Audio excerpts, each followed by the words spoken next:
blue colour এটা ঘরে দিলে ব্যবহার করে এটার মতো বুঝছো নি এই কালার এটা নিব নি আঙ্গুটার না কালার এটা নিতো না বলে আমগো কালারটা নিব না লালও আছে অসুবিধা নেই মেরুন কালার করে আর কি লাল দেখে নাকি না থাকলে পরে এটা নিয়ে নিই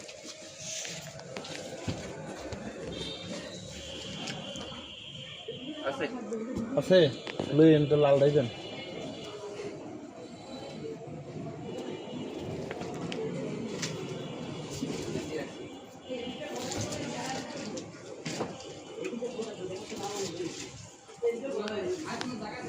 আমার রিমোটটা বয়স হয় না বাসার ওয়ালটনের আগে তুমি হ্যাঁ আগে তো হইতো সেট করলেও হয় না আমার মনে হয় কি মাউথের সমস্যা হয়ে গেল না এটা লাল এটাই কালার ঠিক আছে এটা আবার রেট 200 টাকা এমআরপি বাড়াইছে আগে ছিল 6300 200 হ্যাঁ 200 না 6300 এরকমই 200 না 300 300 টাকা